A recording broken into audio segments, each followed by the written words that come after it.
इसीलिए आज का जो संदर्भ है आप सब के लिए बहुत महत्वपूर्ण है। इसे एक कागज में नोट करना है और बार बार इसको याद करना है और बार बार इस चीज को प्रयास करना है कि खुद के ऊपर, अपने परिवार के सदस्य के ऊपर, या आपके पास कोई भी रोगी जब आते हैं कभी भी, तो उन रोगियों में कहां से व्याधि उठा और कितने परसेंटेज व्याधि आगे बढ़ा शरीर में, वो तरीका हम आपको बताएंगे और बीच बीच में व्याधि का लक्षण हम आपको सिखाएंगे। कफ, पित्त और वायु से जुड़े हुए शरीर के जो लक्षण वो किस तरह से दिखता है, वो कब दिखा, किस तरह से दिखा, वो सभी चीजें आपको समझ में आएगा आज।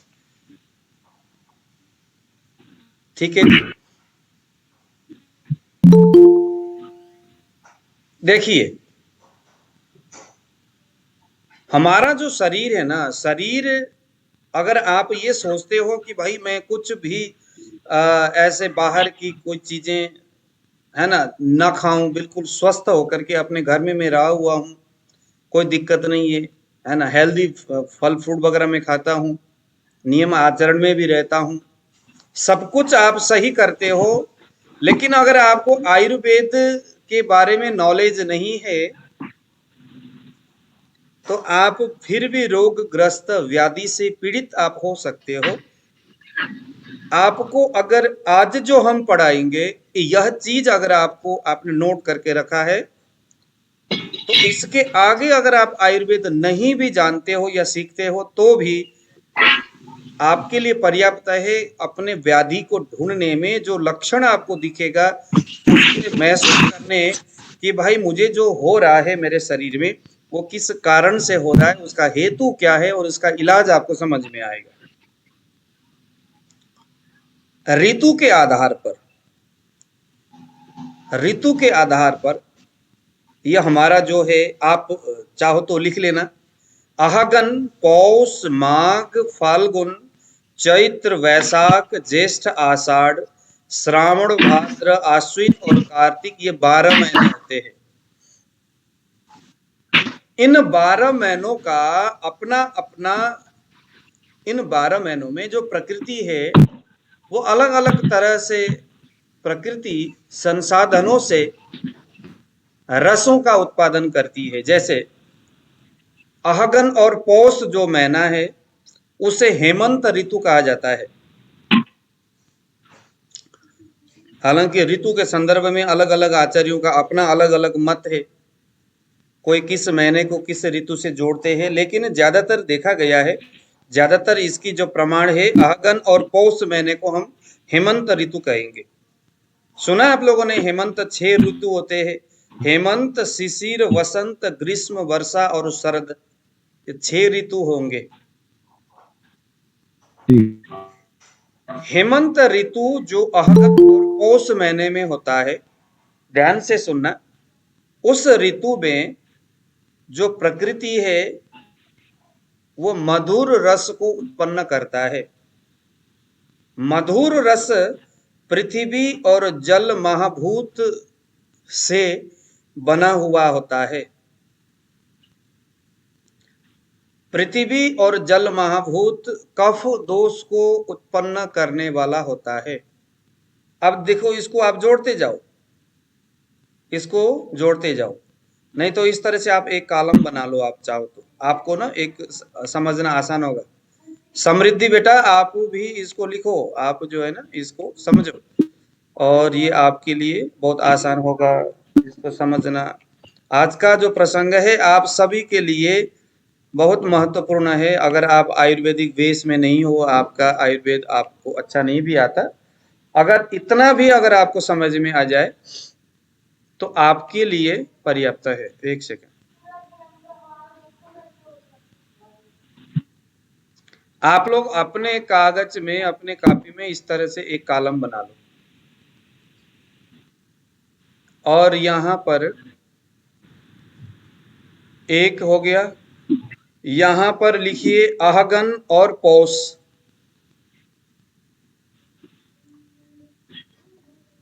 पहले मैं बना लेता हूं अपने एंड से, है ना, एक कॉलम।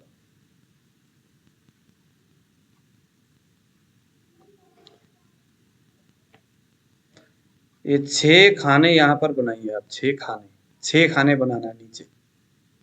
करिए, अभी आप लोग करिए, बहुत अच्छा लगेगा आपको ना। अच्छी तरह से मेहनत करना है ना जी। आयुर्वेद में थोड़ा मेहनत है, उसके बाद आनंद ही आनंद है। रोजी रोटी का जरिए भी बन जाता है, सबसे बड़ी बात हम स्वस्थ रह सकते हैं।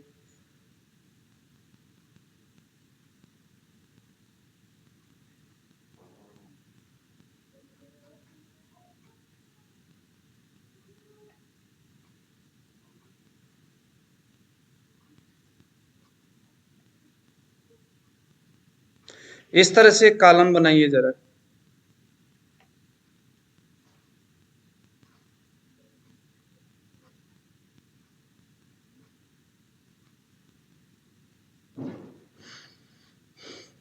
बन गया। अब यहां पर आप लिखिए अहगन और पौष महीना, अहगन और पौष। ओहो, अब ये आ गए महाराज, अब इन्होंने काम खराब कर देना। चलो इनको बाद में देखेंगे। अहगन और पौष महीना, यहाँ पर अहगन और पौष यहाँ पर लिखिए आप। उसके बाद यहाँ लिखिए आप फाल्गुन और माघ महीना, माघ और फाल्गुन। यहां लिखिए, आप लोग लिख रहे हो कि नहीं, यहां लिखिए चैत्र महीना और वैशाख। लिख रहे हो आप लोग? वैद्य अजय जी क्या कर रहे हो? यहां लिखिए आप लोग ज्येष्ठ महीना और आषाढ़ महीना, यहां ज्येष्ठ और आषाढ़ महीना। यहां लिखिए आप श्रावण और भाद्र महीना, श्रावण और भाद्र। यहां लिखिए आप आश्विन और कार्तिक महीना, आश्विन और कार्तिक महीना।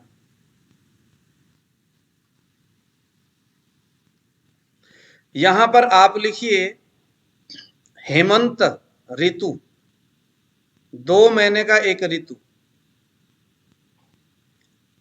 हेमंत ऋतु। कहां लिखना है? अहगन और पौष के बगल में हेमंत ऋतु। यहां लिखना है आपने शिशिर ऋतु। माघ और फाल्गुन को हम बोलते शिशिर।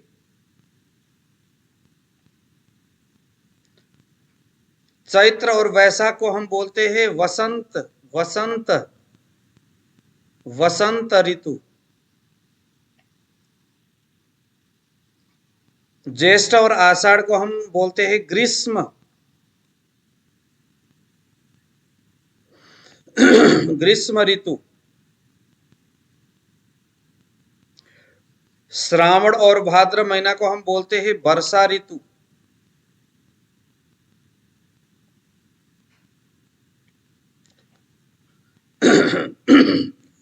आश्विन और कार्तिक महीने को हम बोलते हैं शरद ऋतु।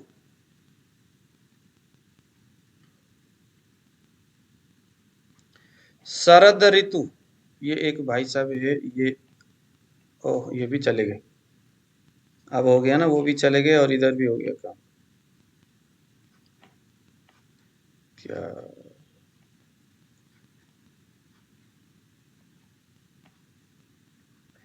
लिख रहे हैं? अब यहाँ हेमंत के बगल में, यहाँ पर हेमंत के बगल में लिखिए यहाँ पर एक कॉलम। इसमें गुरुजी अंडो नहीं होता क्या, वापस नहीं आता क्या? हाँ जी,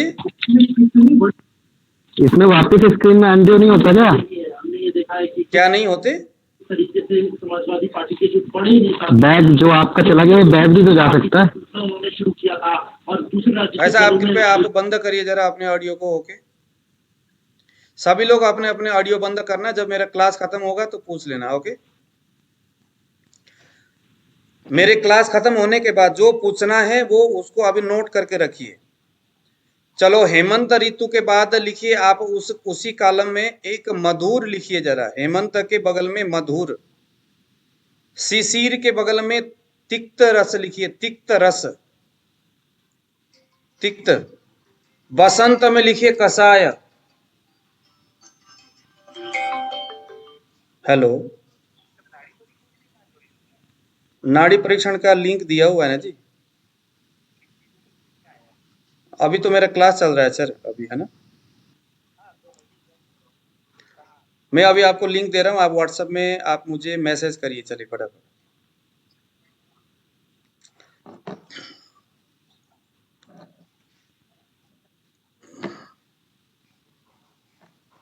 एक सेकंड हूँ।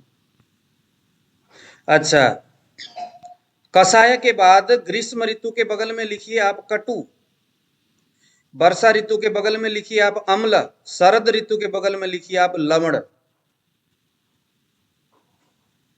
इधर शरद लिखा है ना, तो उसके बगल में यहां पर लिखना है आपने लवण, लवण रस लिखना है। अब यहां पर मधुर के बगल में आप लिखिए पृथ्वी और जल महाभूत, पृथ्वी और जल महाभूत।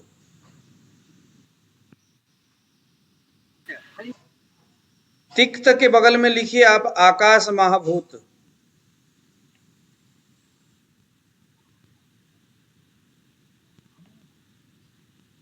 आकाश महाभूत लिखिए।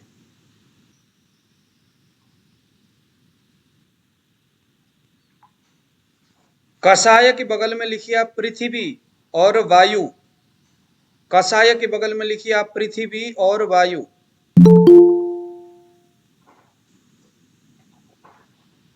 कषाय के बगल में लिखिए आप पृथ्वी और वायु। चेतन जी आप कहाँ चले गए यार, आप ना ज्योतिष में भी नहीं आए। आज जरा बाहर था।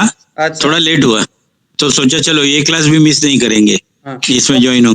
कषाय, हाँ? कषाय जो रस है वो उसमें लिखिए पृथ्वी और वायु।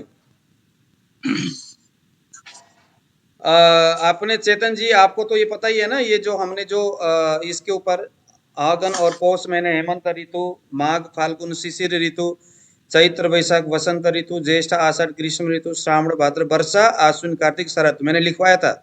तो आप उसी कॉपी को खोल करके सामने बैठ जाइए। हाँ ठीक है गुरु जी। कषाय रस पृथ्वी वायु, कटु रस अग्नि वायु। पृथ्वी रस अग्नि और वायु। अम्ल रस जो है पृथ्वी और अग्नि है। अम्ल रस जो वर्षा के बगल में अम्ल लिखा है उसमें सामने वाले में लिखिए पृथ्वी और अग्नि। लवण, लवण रस के बगल में लिखिए जल और अग्नि। पृथ्वी और जल के बगल में ऊपर हेमंत मधुर पृथ्वी जल, उसके आगे लिखिए उच्चतम बल, उच्चतम बल, उच्च बल है, उच्च बल। इसको सीख लिया ना आप लोगों ने तो सब प्रकार के आयुर्वेदिक इलाज आपको समझ में आएगा। सभी प्रकार का आयुर्वेदिक इलाज, उच्च बल लिखना है आपने। आकाश के बगल में भी लिखना है उच्च बल।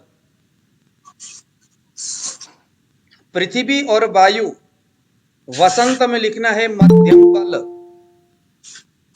मध्यम बल।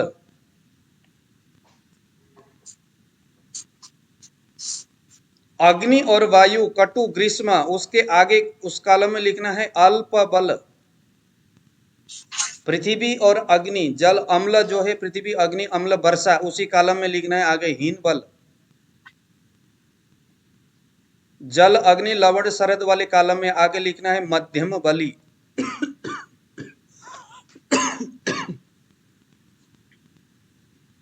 अब उच्च बल के आगे लिखिए उस कॉलम में सबसे ऊपर लिखिए जठर, यानी आपका पेट। ऋतुओं के हिसाब से पेट की क्या स्थिति होंगे, ये सभी चीजें हम नाड़ी परीक्षण के बदौलत बाद में हमें समझ में आएगा। पल पल आपको ये सिद्धांत समझ में, मतलब कि दिमाग में बैठाना पड़ेगा। हर जगह ये सिद्धांत टकराएगा वहां पर, इसलिए यहीं से इसको याद करते हुए चलो। सिर्फ नाड़ी सीखना, कहाँ वात लगा, कहाँ पित्त, कहाँ कफ, इतना जानना ही पर्याप्त नहीं। एक वैद्य होने के नाते आपको उसके इर्द गिर्द जो सिद्धांत, जो बातें हैं, उसको भी समझना जरूरी है। अकेले नाड़ी को जानने से क्या होगा? आचार्य जी माफ करिएगा। हाँ जी। ये जो महाभूत है, कृपया इसको एक बार रिपीट कर दें प्लीज। कोई बात नहीं, कर देंगे, उसका टाइम आएगा ना। पृथ्वी, अच्छा महाभूत, यहाँ पर मधुर के बगल में पृथ्वी और जल महाभूत लिखिए। तिक्त के बगल में आकाश महाभूत लिखिए। कषाय के बगल में पृथ्वी और वायु महाभूत लिखिए। कटु के बगल में अग्नि और वायु महाभूत लिखिए। अम्ल के बगल में पृथ्वी और अग्नि महाभूत लिखिए। लवण के बगल में जल और अग्नि महाभूत लिखिए। ये अमल में पृथ्वी और अग्नि है। हाँ, पृथ्वी और अग्नि। जल अग्नि लवण में। धन्यवाद। कटु में क्या बोला, बोलिए कटु में। कटु में अग्नि और वायु। अभी मैं इस तरह से समझाऊंगा ना, आपको मजा आ जाएगा।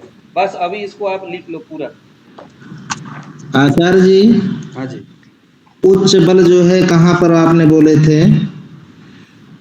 देखो उच्च बल हेमंत मधुर पृथ्वी जल, जहाँ लिखा है वो उच्च बल है वहां पर। हेमंत ऋतु उच्च बल। आचार्य जी रिकॉर्डिंग कर लीजिएगा। हाँ हो गया। शिशिर में क्या बताए थे आप आचार्य जी? शिशिर में तिक्त आकाश और उच्च बल।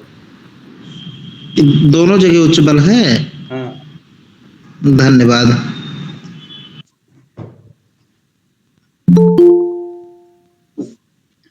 ठीक है। उच्च बल मध्यम बल हो गया, वसंत में मध्यम बल हो गया, ग्रीष्म में अल्प बल हो गया, वर्षा में हीन बल हो गया, शरद में मध्यम बल हो गया। अब हेमंत के कालम में उधर मधुर पृथ्वी होते हुए वृद्धि अवस्था लिखिए जरा। वृद्धि अवस्था, वृद्धि अवस्था के ऊपर जठर लिख देना। जठर किसकी वृद्धि अवस्था?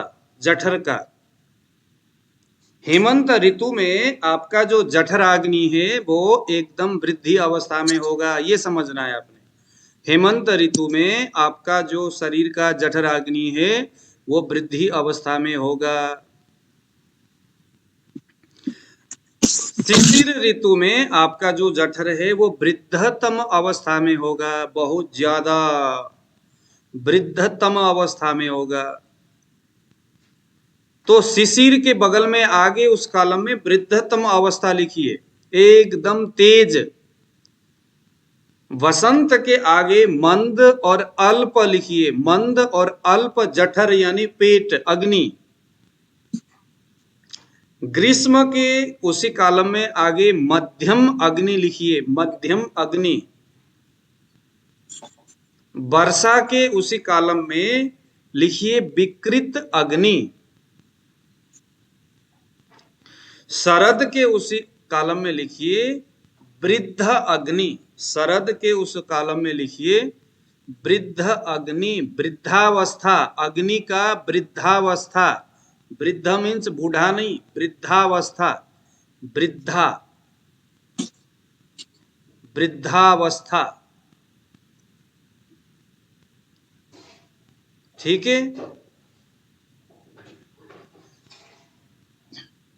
अब जो कॉलम आपने जो बनाया है उसको उसी हिसाब से देखिए जरा, इसका महत्व क्या है इसका।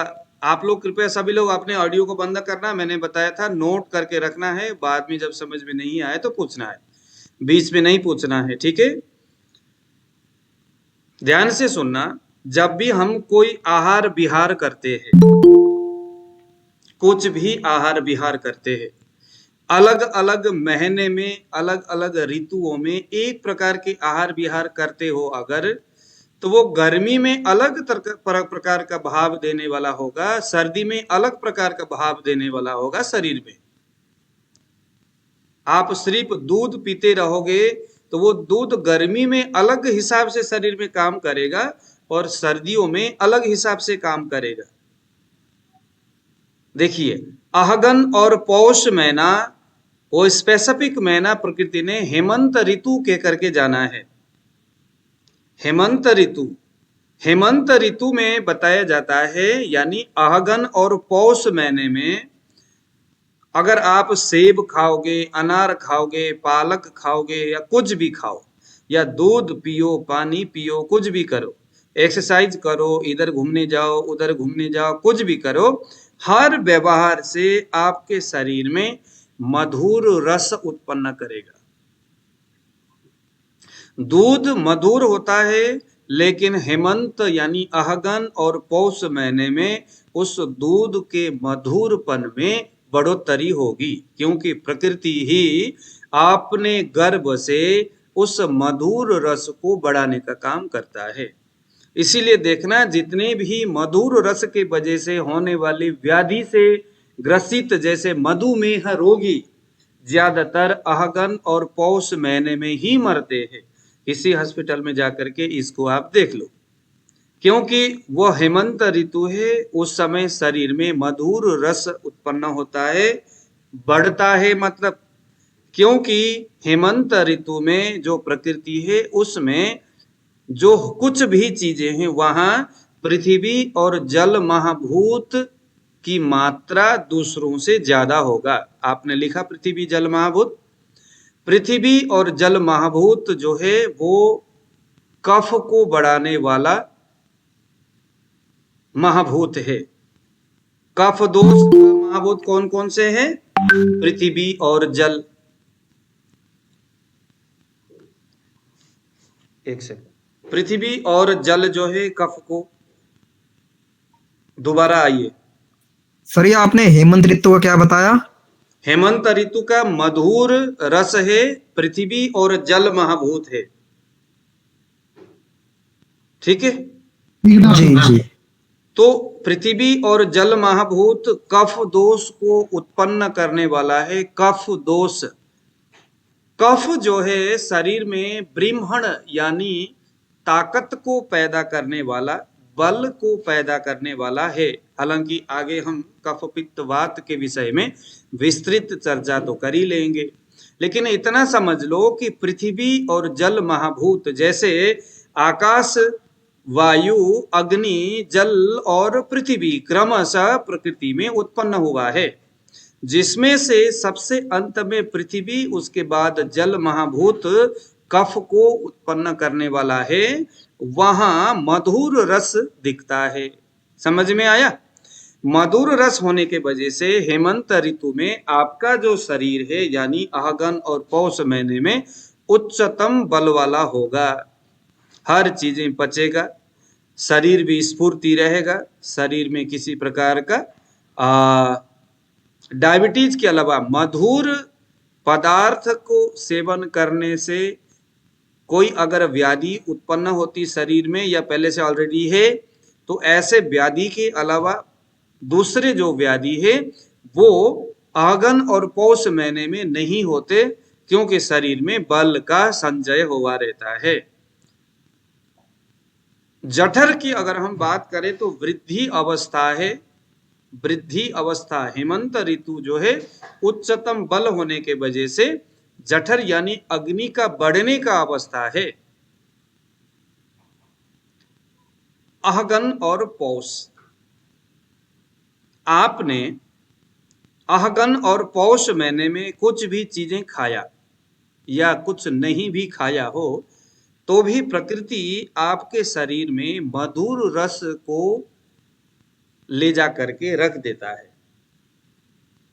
ठीक है, मधुर रस जब शरीर में बढ़ता है तो पित्त का प्रशमन करता है। अगर पहले से ही पित्त आपके शरीर में बढ़ा हुआ होगा तो हेमंत ऋतु पित्त का प्रशमन करने वाला ऋतु है। अगर किसी के शरीर में पित्त दोष से संबंधित व्याधि है तो अहगन और पौष यानी नवंबर और दिसंबर के बीच में पित्त से संबंधित व्याधि से उस व्यक्ति को कुछ समय तक निजात मिलता महसूस होता है, क्योंकि हेमंत ऋतु पित्त का प्रशमन करने वाला ऋतु है। पित्त का प्रशमन करने वाला। उसके बाद आता है शिशिर ऋतु, माघ और फाल्गुन में।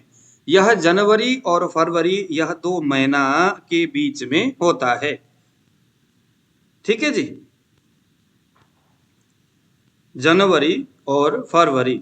ये मैं जो अभी आपको बता रहा हूं वह चरक और वाग्भट इन दोनों के आधार पर बता रहा हूं। हालांकि सुश्रुत का मत इससे भिन्न है। सुश्रुत बोलते हैं कि प्रापृट बोलते हैं, वो प्रापृट जो ऋतु है जिसे हम ग्रीष्म ऋतु बोलते हैं, सुश्रुत जी ग्रीष्म को प्रापृट बोलते हैं। वो आषाढ़ और श्रावण महीना जून और जुलाई को सुश्रुत जी मानते हैं, लेकिन बहुधा चरक और वाग्भट के इस सिद्धांत के साथ सहमत होते हैं कि ग्रीष्म ऋतु ज्येष्ठ और आषाढ़, मई और जून में। समझ में आ रहा है आपको मैं क्या बोल रहा हूं? अब दूसरे नंबर में आया शिशिर ऋतु, माघ और फाल्गुन महीना। इस महीने में शरीर में तिक्त रस उत्पन्न होता है। न केवल शरीर बल्कि प्रकृति के हर एक उन पदार्थों में तिक्त रस का प्रादुर्भाव होता है, तिक्त रस वाला होता है। पानी में भी अणु रूप में तिक्त, यानी तिक्त का मतलब होता है कड़वा, कटु का मतलब होता है काली मिर्च, कटु है। बौद्ध समाज में कटु यह जो शब्द है, बौद्ध समाज में कटु का मतलब कड़वा बोलते हैं, लेकिन संस्कृत में अलग है। कटु यानी काली मिर्च, मिर्च, दालचीनी, पीपली, ये सभी कटु है, और नीम यह तिक्त है। तो देखो, माघ और फाल्गुन महीने में जब आप पानी भी पीते हो तो प्रकृति उस पानी में भी अणु रूप से तिक्त रस को डाल देती है।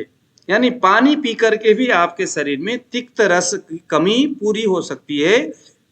शिशिर ऋतु में तिक्त रस जो होता है वो आकाश गुण वाला होता है। तिक्त रस आकाश गुण वाला होता है। आकाश गुण तिक्त रस, यह भी उच्चतम बल, उच्चतम बल। तिक्त रस आकाश गुण वाला होता है, यह भी उच्चतम बल। देखो, मधुर रस का सेवन करने से कफ बढ़ता है, पित्त का शमन होता है। देखो, प्रकृति अपने आप आपके शरीर में कफ पित्त वात को डाल भी रहा है, कफ पित्त वात को शरीर से बाहर भी खदेड़ रहा है, निकाल रहा है। हेमंत ऋतु में मधुर रस के माध्यम से आपके शरीर में प्रकृति कफ को डाल रहा है, और कफ जब शरीर में गया तो पित्त अपने आप निकल गया। हेमंत ऋतु में निकला कि नहीं निकला? इसीलिए भगवान कहते हैं, इसीलिए आयुर्वेद में ये बोला हुआ है, आप कुछ मत सोचो अपने लिए। एलोपैथिक दवाई के चक्कर में पड़ने की जरूरत ही नहीं है। आप किसी चिकित्सक के पास जाने की, मुकेश जी कह रहे समझ में नहीं आया, समझ में नहीं आया, यह सुनाई नहीं दे रहा है? मुकेश जी, मुकेश जी क्या कह रहे? साहिब जी को मेरे ऑडियो कौन कीजिए मुकेश? मुकेश जी कुछ बोल रहे, लेकिन क्या हाँ जी, समझ मुझे तो आ रहा है सर, इधर आवाज आ रही पूरी। मुकेश जी की आवाज को कुछ हो गया।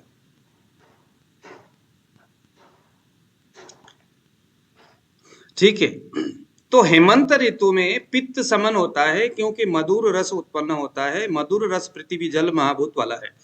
माघ और फाल्गुन में शिशिर रस, शिशिर ऋतु में तिक्त रस उत्पन्न होता है, जो आकाश महाभूत को बढ़ाने वाला है। तिक्त रस वायु को बढ़ाता है। वायु में आकाश और वायु महाभूत है, तो तिक्त रस यानी कड़वा जितने भी, जब भी कभी, लेकिन तिक्त रस आकाश महाभूत के कारण से अग्नि को बढ़ाने का कार्य करती है, और वो कफ को समन करता है। देखना जरा, हेमंत ऋतु में कफ बढ़ा, शिशिर ऋतु में उस कफ को थोड़ा सा समन किया गया तिक्त के माध्यम से। प्रकृति कितना चालाक है। और भगवान ने जो प्रकृति जो बनाया है ना, जो ये ऋतु जो है ना, बीच बीच में कभी ठंडी, कभी गर्मी, कभी बरसात, ये जो आ रहा है, ये आपके और हमारे भलाई के लिए है। बस प्रकृति जो है वो कहती है कि हम आपका चिकित्सा कर देंगे, शरीर खुद ही इसके सामर्थ्यवान है, बस आप तो हमें सहयोग करो। हेमंत ऋतु में मधुर चीज का सेवन करो, क्योंकि प्रकृति कहती है मधुर रस का सेवन करे। शिशिर ऋतु में तिक्त रस का सेवन करो। तिक्त रस जो है वो आकाश गुणों को बढ़ाने वाला है। आकाश गुण जैसे जैसे बढ़ेगा, हेमंत के वो मधुर रस यानी कफ अपने आप शांत हो जाएगा। उस समय आपका जो जठर है वो वृद्धतमा अवस्था एकदम बढ़ा हुआ रहेगा, क्योंकि तिक्त जो होता है। इसीलिए देखो, माघ और फाल्गुन में हम जो कुछ भी खाते सब कुछ पच जाता है। पचता कि नहीं पचता? क्यों? क्योंकि उस वक्त शरीर में प्रकृति जो है तिक्त रस को आदान करता है। चैत्र और वैशाख में वसंत ऋतु होता है। वसंत ऋतु में कषाय रस होता है। जितने भी हार्ट फेलियर जो पेशेंट है वो सभी ये महीने में बड़े दुखी होते हैं। हार्ट से रिलेटेड जो व्याधि है, जिनको हार्ट में दर्द होता है, गठिया का समस्या होता है, उन्हें वसंत ऋतु में ज्यादा प्रॉब्लम होती है, क्योंकि वो कषाय रस को उत्पन्न करता है। कषाय जो है वो स्तंभन, किसी चीज को रोकने वाला होता है। तो कषाय जो है वो पृथ्वी और वायु महाभूत वाला है, यह मध्यम बली है। अब आपके शरीर में अग्नि जो है वो मध्यम है, ठीक है। आपके शरीर में अग्नि जो है वो मध्यम है।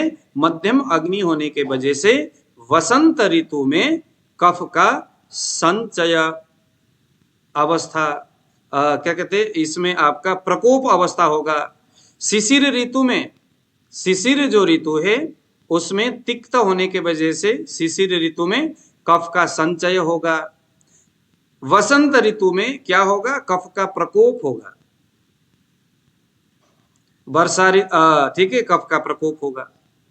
इसीलिए वसंत ऋतु आपके शरीर में कफ को संचित पहले जो किया हुआ है ना पहले से ही, अब वो प्रकोप अवस्था में होगा। इसीलिए देखना चैत्र वैशाख के आसपास में वसंत ऋतु में नजला, जुखाम, खांसी, सर्दी, ये सारी चीजें होता रहता है, क्योंकि वह जो है प्रकृति उस वक्त कफ को एकदम प्रकोप अवस्था में करके शरीर से बाहर निकालने का वो प्रयास करता है। जो हेमंत, शिशिर, ये दोनों ऋतु में जो कफ जो अंदर डाला गया प्रकृति ने, अब प्रकृति कहता है कि रुक भाई, रुक रुक रुक, अब गर्मी का मौसम आने वाला है, अंदर जो हमने पहले डाले थे उस कफ को बाहर निकालना है। तो वसंत ऋतु में कषाय रस के बदौलत या पृथ्वी और वायु के माध्यम से क्या करता है प्रकृति, आपके शरीर के समग्र उन पहले वाले कफ को निकालता है। तो प्रकृति माता बोलती है कि हे भगवान, हे भाई, आप कुछ ऐसा चीजें बिल्कुल न खाओ वसंत ऋतु में, चैत और वैशाख में, जो शरीर में कफ को उत्पन्न करने वाला। जैसे ज्यादा पानी मत पियो, कब, बसंत ऋतु में, क्योंकि पानी जो है वो जल महाभूत है। ज्यादा दूध मत पियो, ज्यादा पनीर मत खाओ, ज्यादा चावल मत खाओ, ज्यादा कुछ मत खाओ, क्योंकि कुछ भी खाओगे वो सभी कफ प्रदान ही होगा। तो चैत्र और वैशाख में, वसंत ऋतु में क्या करता है शरीर, वो कफ का प्रकोप अवस्था होता है, प्रकोप करके शरीर से बाहर कफ को निकालने का वो इसलिए देखो जरा बलगम होता है उन दिनों वसंत ऋतु में, चैत्र वैशाख में होता है कि नहीं होता है। अब 1-1.5 महीने के बाद आपके गले में बलगम भर जाएगा, नजला, जुकाम होना। प्रकृति कहती है आपके शरीर के हम झाड़ू लगा रहे हैं, अभी सफाई कर रहे हैं, उस समय आपके अग्नि भी मंद होता है, मध्यम बलि का होता है, बल भी आपका बड़ा मध्यम होता है, जठर भी आपका मंद होगा, एकदम अल्प जठर वाला होगा। प्रकृति कहता है नहीं, इस वक्त कुछ मत खाओ भाई। आयुर्वेद ग्रंथकार चरक ने कहा आप एक काम कर लो, प्रकृति आपके शरीर में स्थित जो कफ है वो सही तरीके से निकाल नहीं पा रही है। अगर वो बसेगा वहां पर तो वो कफ आगे जाकर के उत्पात खड़ा करेगा, वही जाकर के आगे रोग को उत्पन्न करने वाला होगा। इसीलिए झाड़ू लगाओ उस कफ का।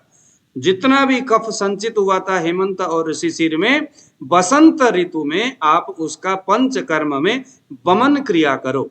लिखिए जरा, उधर समन क्रिया के संदर्भ में वसंत ऋतु में हमें वमन करना है। क्यों करना है समझ में आया अब? क्योंकि प्रकृति माता बोलती है कि वसंत ऋतु में मैं आपके शरीर में कफ को झाड़ू लगा के बाहर निकालना है मैंने, तो झाड़ू लगाने में मेरे आप सहयोग करो। अब देखो, छाती से ऊपर कफ का स्थान है, छाती से नाभि तक पित्त का स्थान है, नाभि से वस्ति स्थान तक वायु का स्थान है। तो झाड़ू हमें छाती से ऊपर लगानी है, क्योंकि वही कफ का स्थान है। इसीलिए वमन क्रिया, ऐसा दवाई खाओ कि बढ़िया उल्टी आ जाए। उल्टी आने के लिए विधि, मतलब निकालने का बढ़िया विधि ये है कि रात में बढ़िया दूध पियो, गन्ने का जूस पियो, कुछ ऐसा चीज खाओ जिससे कि कफ एकदम द्रवीभूत हो जाए, पिघल जाए। दूध पीने से, अगर आप वसंत ऋतु में चैत्र वैशाख में दूध पीते हो तो क्या होता है, पूरा गला एकदम बलगम से भर जाता है। दूसरे दिन सुबह एकदम आकंठ दूध पान कर लो, मुलेठी का काढ़ा पियो, और उसके बाद कुछ भी दवाई खाओ। बाजार में जो बवनोकल्प जो होता है उसको खाइए या कुंजल क्रिया करिए, अच्छी तरह से वमन कर लीजिए विधि पूर्वक। वमन करने से पहले से ही आप देसी गाय का घी, कफकारक चीजों का आप सेवन करो, ताकि कफ जो है भर भर करके शरीर से गले तक पहुंचने का प्रयास करे। एक झटके में दे मारा बलगम सारा बाहर निकल गया। प्रकृति माता खुश, दूसरे दिन से आपका शरीर एकदम स्वस्थ होगा। अब हम ग्रीष्म ऋतु की तैयारी शरीर में करेंगे, वाह, शरीर आपका एकदम खुश हो जाएगा। पहले हेमंत और शिशिर में जो गड़ा गया कफ है, इस वमन क्रिया करते ही पूरा गायब हो गया, एक को चीज नहीं बचा। अब क्या होगा, बसंत ऋतु में कफ का प्रकोप, अभी आपने इस तरह से दीपन, पाचन और वमन क्रिया करके कफ को निकाला, शरीर में कोई कफ नहीं बचा। अब अगला ज्येष्ठ और आषाढ़ जो है वो ग्रीष्म ऋतु होगा। ग्रीष्म ऋतु देखो कटु गुण वाला है, कटु गुण वाला है। कटु जो होता है ना, वो वायु का संचय करता है और कफ का प्रशमन करता है। अब जो आपने वमन क्रिया किया था, उससे बचा कुचा कुछ भी जो कफ है, वो शरीर परमाणु रूप से अपने आप कभी मल द्वार के द्वारा, कभी वस्ती मूत्र द्वार के द्वारा, कभी नाक से, कभी मुंह से, कभी आंख से, उस बचे कुचे जो परमाणु है कफ के, उसे भी बाहर निकाल देगा ग्रीष्म ऋतु में, ज्येष्ठ और आषाढ़ में। क्योंकि प्रकृति जो है वो कटु, काली मिर्च, दालचीनी, लौंग, इलायची, ये सभी कटु वाले हैं। तो जब ऐसा कोई काली मिर्च जब हम खाते हैं तो देखो कफ कितना पिघल जाता है, पिघलता है कि नहीं पिघलता? भाई गले में खराश हो रही है, कफ कुछ जमा हुआ है, तो हम क्या करते, दालचीनी हो गया, काली मिर्च हो गया, ऐसी चीजें खाते। तो प्रकृति कहते हैं ना, आपको कुछ खाने की जरूरत नहीं है, हम हर एक पदार्थ में कटु गुण उत्पन्न कर देंगे। तो अब आप यहाँ पर ग्रीष्म ऋतु में पानी पियोगे तो वो पानी में भी कटु रस उत्पन्न होगा, पता नहीं चलेगा, लेकिन परमाणु रूप से कटु वहां अवस्था रहेगा। तो जो कटु होता है वो अग्नि और वायु महाभूत को उत्पन्न करने वाला होता है। अग्नि पित्त को बढ़ाता है, वायु वात को बढ़ाता है। इसीलिए ग्रीष्म ऋतु जो है मई और जून की अवस्था जो होता है वो वायु का संचित अवस्था होता है। अब देखो जरा, वायु बढ़ रहा है अब शरीर में, पहले कफ बढ़ा था, कफ को संचित किया, लेकिन शरीर चूंकि वो तो नाशवान है, शरीर में गति होता रहता है, कफ को जैसा तैसे हमने समन किया था।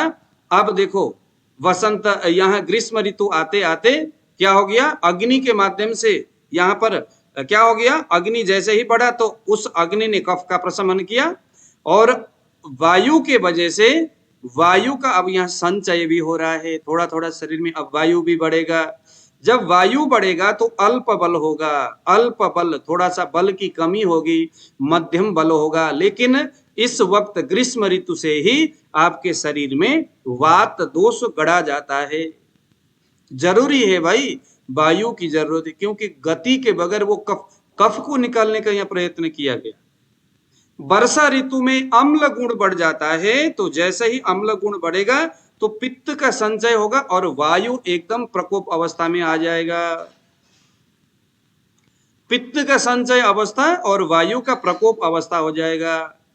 अम्ल में, अम्ल जो होता है वो पृथ्वी और अग्नि महाभूत है, पृथ्वी और अग्नि महाभूत है, ठीक है।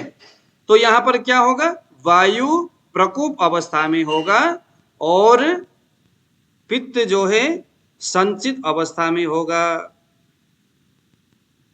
ठीक है। अब देखो जैसे उधर वसंत ऋतु में वायु ने, कफ ने तंग किया था और कफ को निकालने के लिए हम आगे जा रहे थे। अब यहाँ वर्षा आते आते आते आते वर्षा के अंतिम अवस्था में शरीर बोलने लगा, भैया अब मैं वायु से पीड़ित हूं, वायु से मैं तंग आ गया, अब निकालो इस वायु को। इस वक्त शरीर भी हीन बली होता है, हीन बली होता है। इसीलिए वर्षा ऋतु में कोई भी ऐसा वात कारक चीजें खाने के लिए मना किया गया है, जैसे पालक का साग, जैसे चना हो गया, जैसे मटर हो गया, जैसे तमाम जो चीजें हैं इस तरह के जो वायु को बढ़ाने वाला है, वर्षा ऋतु में श्रावण और भाद्र महीने में नहीं खाना चाहिए। इसीलिए बताया जाता है, आप लोगों ने भी सुने होंगे ना भाई, वर्षा ऋतु में किसी भी प्रकार का जो वनस्पति है उनके पत्तों को नहीं खाना चाहिए, विशेष करके तृण को, जो जमीन में उत्पन्न होता है, चाहे वो बथुआ हो चाहे वो पालक हो, क्योंकि इनमें अम्लीय गुण होता है, अम्ला होता है, खट्टा होता है। वो सभी जो हीन बली होगा आपके शरीर में बल को नष्ट करेगा और वायु को बढ़ा देगा। वर्षा ऋतु में वायु चरम में होता है। आपका जो जठर जो अग्नि है वर्षा ऋतु में अम्ल गुण के वजह से शरीर में इतना अम्ल गुण बढ़ जाएगा कि वहां पर शरीर की जो लवण, अम्लता और लवणता, क्षार और लवण ये दो होते हैं ना जी, तो लवण नाम का चीज नहीं रहता है, सिर्फ अम्ल अम्ल बच जाता है वर्षा ऋतु में। तो आपका जो जठर की जो अग्नि है वो अम्लता के वजह से विकृत अवस्था में हो जाता है। इसीलिए जितने भी जो श्वेत प्रदर है, रक्त प्रदर है, वह व्याधि वर्षा ऋतु में ज्यादा पनपते हैं, है ना। बवासीर हो गया, ये सारे अम्लीयता के बढ़ने की वजह से, उर्द डकार आ जाना, है ना, अम्ल पित्त हो गया, उर्ध्ववात एकदम खट्टी डकारा आ रहा है सर, कब बोलते हैं लोग? ये वायु के अवस्था में, वायु वर्षा ऋतु में बोलते, क्योंकि वो उस समय अम्ल शरीर में खट्टा पदार्थ प्रकृति उत्पादन करता है और हमें पता तो होता नहीं है, आयुर्वेद के इस सिद्धांत को पढ़े हुए नहीं होते, इसीलिए हीन बलि होने की अवस्था में भी अटर पटर चीजें खाते रहते हैं। तो वर्षा ऋतु में अब भगवान कहते हैं कि भैया निकालो, अब इस वायु को निकालो, नहीं तो आगे पित्त के टाइम में आपको मुसीबत आ जाएगा। देखो, अगर आपने वसंत ऋतु में वमन नहीं किया होता तो वो जो वमन आपके शरीर में, मुकेश जी को प्रॉब्लम हो रही है आज, मुझे लगता है शरीर में कफ कहीं ना कहीं अटका पड़ा हुआ रहेगा। जब वो ग्रीष्म में आएगा तो कफ क्या करेगा, जो कटु है, जो कटु गुण है, उस कफ को सुखा नहीं पाएगा और कफ कहीं जाकर के चिपकेगा, कहीं जाकर के वो जमना शुरू हो जाएगा, वो बाहर निकलने का कोई रास्ता उसको मिलेगा नहीं, न मिलने के वजह से बेचारा वो दुखी हो जाएगा। मुकेश जी जरा आप ऑडियो को खोलिए जरा, मुकेश जी, मुकेश को कोई आता पता ही नहीं चल रहा। अरे मुकेश वाह, अरे मुकेश चौहान जी, इनको सुनाई नहीं दे रहा आज, पता नहीं क्या दिक्कत है इनको। तो इसीलिए वर्षा ऋतु में वस्ती क्रिया करनी चाहिए। वस्ती क्रिया एनिमा बोलते हैं जिसको, वर्षा ऋतु में प्रकृति माता बोलती है कि आप कम से कम भैया एनिमा क्रिया कर लो। एनिमा करते ही, क्योंकि जो वस्ती क्रिया है उससे क्या होगा, आपके शरीर में जो विकृत अवस्था का जो संचित होकर के जो तीव्र अवस्था में, जो प्रकोप अवस्था में गया हुआ जो वायु है, वो पूरी तरह से बाहर निकल जाएगा। तो पहले दीपन पाचन करना है, फिर स्नेह पान कराना है किसी भी तेल से, उसके बाद फिर आप क्या करिएंगे। मुकेश जी, आपको सुनाई दे रहा है मेरी बात? आप ऑडियो को खोलिए, आप दोबारा आए, नहीं सुनाई दे रहा, ठीक है। तो वस्ती करना है, हाँ, वर्षा ऋतु में। अब देखो जरा, शरद ऋतु आ गया, आश्विन और कार्तिक महीना शरद ऋतु है। शरद ऋतु में पित्त का प्रकोप अवस्था होगा। पहले वर्षा में पित्त जो है, जो संचित अवस्था में था, अब यह शरद में पित्त जो है प्रकोप अवस्था में होगा और वायु अपने आप प्रशमन अवस्था में हो जाएगा। शरद ऋतु में जो प्रकृति है वो लवण रस को उत्पन्न करता है, जो जल और अग्नि महाभूत वाला है, जल और अग्नि महाभूत वाला है। तो जल महाभूत होने के वजह से शरद ऋतु में जो लवण है ना, कोई भी जो लवण होता है, सेंधा नमक वगैरह, वो पित्त को समन करता है, क्योंकि उसमें जल महाभूत होता है। जितने भी जो नमक है ना, वो क्या करता है, वो जल और अग्नि महाभूत वाला है, वो पित्त को समन भी करेगा और पित्त को, है ना, पित्त को समन भी करेगा, उसकी तीव्रता को समन करेगा, उसके अंदर रुक्षता को खत्म कर देगा, स्निग्धता को भर देगा, तो पित्त बिल्कुल शांत हो जाएगा, है ना। कफ का भी वो प्रशमन क्या कहते, इसमें शरद ऋतु में जो शरद ऋतु जो है वो पित्त का प्रकोप अवस्था में ले आएगा और वायु को जो है प्रशमन कर देगा। तो हमने ऊपर वस्ती कर लिया।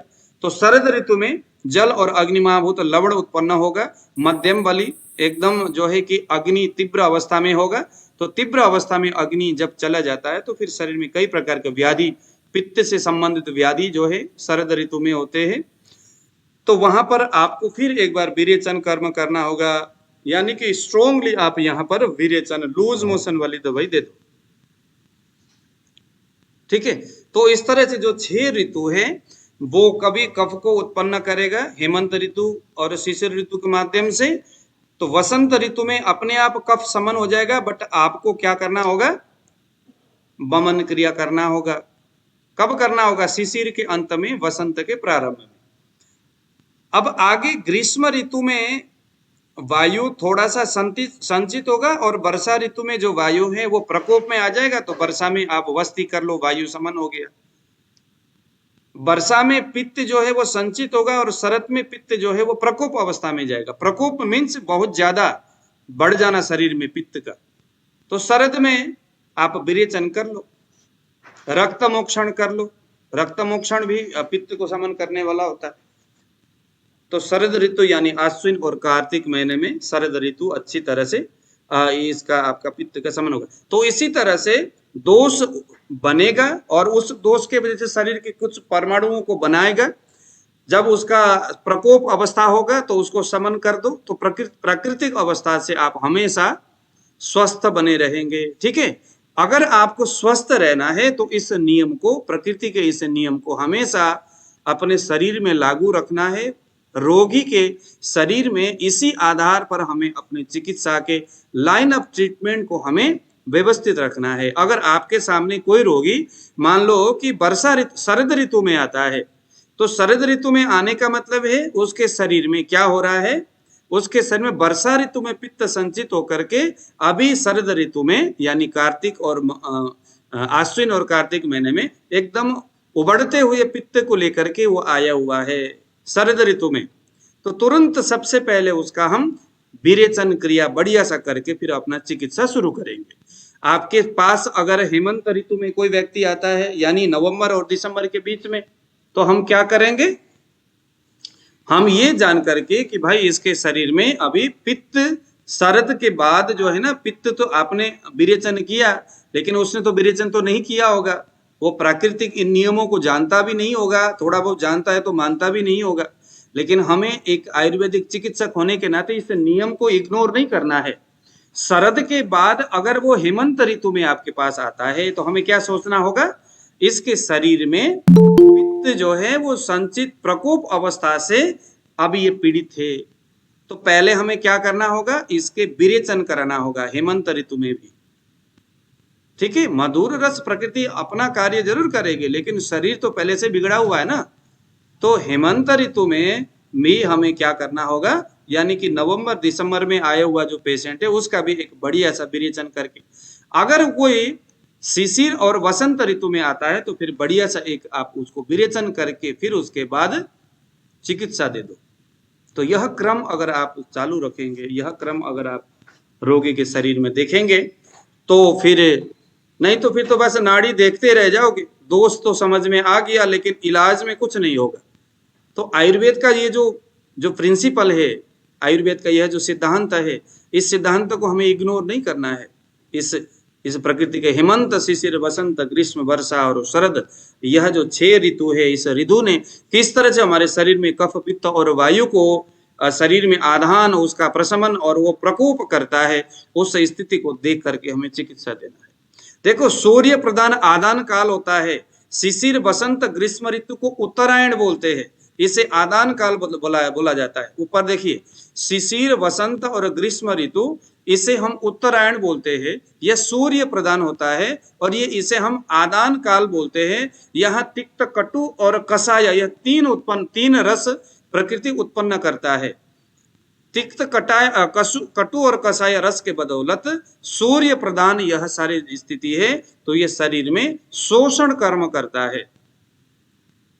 ऐसे ही चंद्र प्रधान जो प्रकृति है, जिसे हम विसर्ग काल बोलते हैं, चरक में यह आदान और विसर्ग काल, तो ये दक्षिणायन बोलते हैं विसर्ग काल को। वर्षा, शरद और हेमंत ऋतु, इस ऋतु में अम्ल, लवण और मधुर रस निकलता है। यह शरीर को पोषण करने का काम करता है। समझ में आया? मोटा मोटी ऊपर जो अभी हमने पढ़ा उसका रीजन वो क्या चीज है, सूर्य प्रधान आदान काल जिसे उत्तरायण बोलते हैं, शिशिर, वसंत, ग्रीष्म, जहां तिक्त, कषाय, कटुर रस उत्पन्न होता है। यह तीनों ही रस शरीर को शोषण करने का कार्य करती है, क्योंकि पहले हेमंत, शरद और वर्षा ऋतु में जो आदान किया गया था, चंद्र प्रधान यह स्थिति है।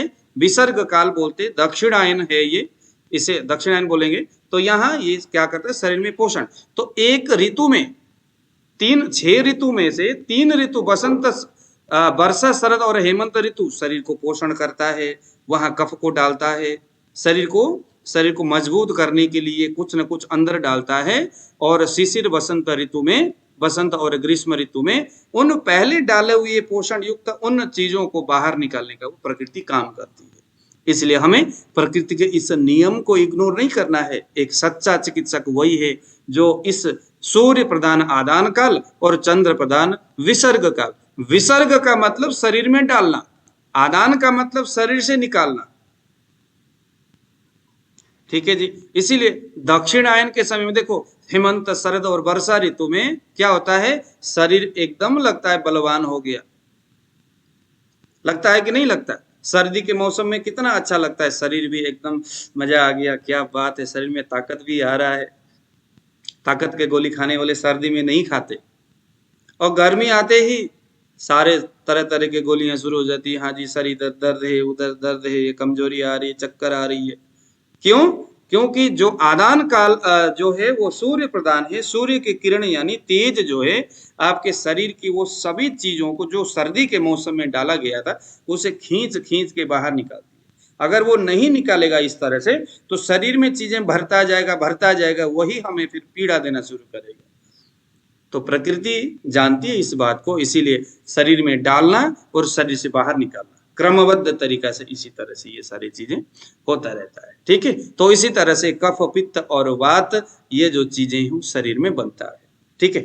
अब कफ, पित्त, वात आज हमने ऋतु के आधार से जाना। अब कल हम क्या जानेंगे, संचयम च प्रकोपम च प्रसरम स्थान संशयम, है ना, व्यक्ति भेदम च यो वेति दोषाणाम स भवेत् विषय। इस एक श्लोक को अगर आपने अच्छी तरह से दिमाग में बैठाया तो इसी के आधार पर वसंत, हेमंत, शिशिर, वसंत, ग्रीष्म, वर्षा और शरद, यह 6 ऋतु के आधार पर किस तरह से शरीर में संचय होता है, उसका प्रकोप होता है, वो फिर प्रसर अवस्था में जाता है। मान लो प्रकृति ने हमारे शरीर को इग्नोर किया, या हमने खुद प्रकृति के नियमों का पालन नहीं किया और अगर इग्नोर किया तो क्या क्या व्याधि होगा, किस क्रम से होगा, उसका हम कल व्याख्यान करेंगे, आप लोगों को बढ़िया समझ में आएगा। तो अब मुझे आज बताइए कि आज के मेरे इस लेक्चर से, व्याख्यान से किसको समझ में नहीं आया, मुझे बताइए। सर आपका आज का लेक्चर तो अप्रतिम था, बढ़िया, बहुत बढ़िया।